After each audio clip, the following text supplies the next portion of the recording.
Pokemon ခီးစဉ်တစ်ခုရဲ့စိန်ခေါ်မှုတွေပြီး Astro ဘွဲ့ခီးနားနေကြတော့ပီကာဂျူနဲ့တစ်ပင်ပေါ်ကအတီးတစ်ခုကိုအလင်းစလိုခူးစားမိသွားလို့လေကြောင်းမှာတစ်နေရဲ့ပြင်အခြေအနေကပါဆိုးလာတဲ့အတွက် Ash လည်းသူ့ရဲ့ပါတနာအတွက်နီးစပ်ရာ Pokemon စင်တာစီပြေးလာရပြန်ပါတယ်ဖြစ်ချင်တော့ Astro ရောက်နေနေရမှာ Pokemon စင်တာရဲ့မရှိတော့လူခုစေးရုံစီအာကိုတရှိနဲ့ရောက်လာကြပါတယ်စေးရုံစီရောက်တဲ့အချိန်ဒေါက်တာ Proda ဆိုတဲ့မြခုံမွေးသူဆရာဝန်တယောက်ကကုသဖို့ညှင်းဆက်နေပေမဲ့လည်းတချင်က Cerulean မီကျော်ဖြစ်ခဲ့မှုတဲ့ Misty ရှိနေတော့ကုသဖို့လက်ခံလိုက်ရပါတယ်အထက်ရောက်တဲ့အချိန် Misty ကိုဘယ်နာဖျားနာတာလေးတွေလုပ်နေတော့တကယ်လူနာဖြစ်တဲ့ Pikachu ကိုလွယ်လွယ်ပေးလိုက်ရပြီးကုသပေးဖို့တောင်းဆိုရပြန်ပါတယ်မြခုံမွေးသူဆရာဝန်ကလူတွေကိုကုသပေးတဲ့အပိုင်းမှာပဲအထူးကျွမ်းကျင်တာဖြစ်လို့သူအဲ့လိုညှင်းဆန်ဖို့ကလေကလေးမချောချောလေးတွေရဲ့တောင်းဆိုမှုကိုတခါမှမညှင်းဆန်ဘူးသေးရကြောင်းစူးစမ်းကြည့်ဖို့တဘောတူလိုက်ရပါတယ်အဲ့လိုနဲ့ပီကာဂျူကိုစစ်သေးကြည့်တဲ့အချိန်လေကြောင်းမှာတခုခုတစ်နေရဆိုတာသိသွားတော့ operation မစမီပီကာဂျူလိုအပ်နေတဲ့လျှက်စစ်ဖို့တောင်းကိုပြန်ဖြည့်ပေးလိုက်တဲ့အပြင်လေကြောင်းမှာတစ်နေရပန်းသီးကိုလည်းအဆင်ပြေပြေနဲ့ပြန်ထုတ်နိုင်လိုက်ပါတယ်ပီကာဂျူပန်းသီးအလုံးလိုက်မျိုးချမိတဲ့ကိစ္စအတွက်လည်းတာဝန်မဲ့တဲ့ trainer ပြီး Ash ကဝေပင်ခံလိုက်ရပြီးကိစ္စအလုံးပြီးပြီဖြစ်တာကြောင့်အိမ်ပြန်ကြဖို့ပြောလိုက်ပါတယ်အဲ့လိုနဲ့စေယုံကနေထွက်ခွာလာတော့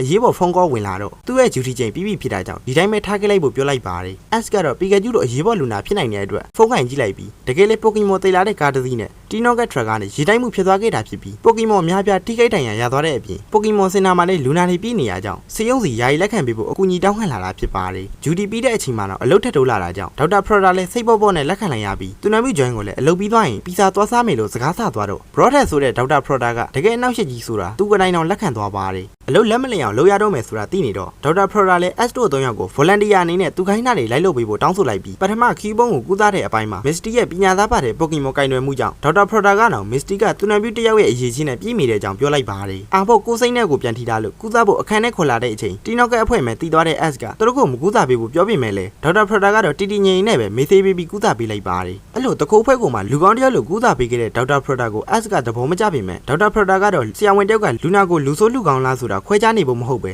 ဆရာဝန်တို့တော့လူနာကလူနာပဲဖြစ်တဲ့အကြောင်းပညာသားဘက်ပါပြောချလိုက်ပါတယ်။ဒေါက်တာ Proda ရဲ့ကမ်းလှမ်းမှုနဲ့အစ်စ်ပါဝင်လာတဲ့ Jessie နဲ့ Jane ပြင် Ash တို့၃ယောက်ကလည်းစိတ်ရုံရဲ့သူနာပြုတာဝန်တွေကိုကျွမ်းကျင်လာခဲ့ကြပြီးခေါင်းသုံးလုံးညှိနေတဲ့ Dodrio ကိုမေးသေးပေးဖို့ရွယ်တော့တိုက်ခိုက်ခံလိုက်ရတဲ့အပြင်မေသေးကပါလက်မောင်းပေါ်ပြန်ထိုးမိသွားတာကြောင့်သူအနည်းဆုံး6နာရီလောက်အိပ်ပျော်နေမှာကိုသိတဲ့အတွက်စေယုံရဲ့တာဝန်တွေအားလုံးကို Astro ဖွဲ့စီပုံအပ်လိုက်ပြီးဖြစ်ပါတယ်။ Pokemon Master ဖြစ်လာခြင်းနဲ့ Ash လည်း Dodrio အပြင်အခြား Pokemon တွေကိုကူးစားတဲ့နေရာမှာသူတို့ရဲ့ personal Pokemon တွေကိုပါထုတ်သုံးလာခဲ့ကြပြီးအဲ့လိုအလုံးရှုံနေတဲ့အချိန်မှာတော့ Tinogat ရဲ့ရွေချက်အမှန်ကလည်းစပေါ်လာခဲ့ပြီးဖြစ်ပါတယ်။အဲ့လိုနဲ့အဆောင်ပြောက်နေတဲ့မြောင်နဲ့ဆောင်းဖို့တော်အပီတီမျိုးလိုက်ရပဲအုံနာကြိုးကန်းနေတဲ့အချိန် Astro 3ယောက်ကစကားများမနေပဲအလုံးဝိုင်းကူလုပ်ဖို့လာပြောလိုက်ပါတယ်စိတ်ပြောင်းသွားပြီဖြစ်တဲ့ Jessie နဲ့ Jane ကတော့ Pokemon တွေခိုးဖို့အရှိကနေရှုံနေတဲ့3ကောင်ကိုလူနာထမ်းစင်နဲ့ချုပ်ထားလိုက်တဲ့အပြင်အရင်ကလှုပ်ထားသမျှပြန်ပေးဆက်ရမယ်လို့ပြောနေရင် Chansey ကဝင်တားလိုက်ပြီးအဲ့လိုအရှိကနေထက်ကနေတဲ့ကောင်ကိုပါကိစ္စတုံးပြဖို့အာဘောနဲ့ဝီစင်ကိုတိုက်ခိုက်ဖို့အမေပေးလိုက်ပါတယ်ဒါပေမဲ့သူတို့ကိုကုသပေးခဲ့တဲ့ Chansey ကိုတော့ပြန်မတိုက်ချင်တာကြောင့် Trainer ရဲ့အမိတ်ကိုပထမဦးဆုံးချိန်ညှင်းဆန်လိုက်ပါတယ်ဘယ်ချိန်တည်းကနိုးနေမှမသိတဲ့ Dr. Proda ကတော့အရင်ကြီးမအောင်နေဖို့ပြောလိုက်ပြီးအာဘောနဲ့ဝီစင်ကသူတို့ကိုပြုစုပေးခဲ့တဲ့ Chansey ရဲ့ကျေးဇူးကိုမမေ့တတ်တာကြောင့်လို့ကတ်တိုးလေးဖဲ့ပေးလိုက်ပါတယ် Jessie နဲ့ Jane ကတော့ဒါတော့မလျှော့သေးပဲလက်တရမ်းမဲ့ပြင်းတော့ Dr. Proda ရဲ့လျှို့ဝှက်ခွဲစိတ်ဓာတ်တွေကိုမြင်သွားတော့ချက်တော့ခွင်းနှောင်းထွက်ပြေးသွားကြပြီးဘယ်ချိန်တည်းကဗတ်တော့ကိုယူလာမှမသိတဲ့ Jane ကြောင့်လည်းတစ်ဖွဲလုံးလေလွင့်သွားကြပြီးရဲ့နောက်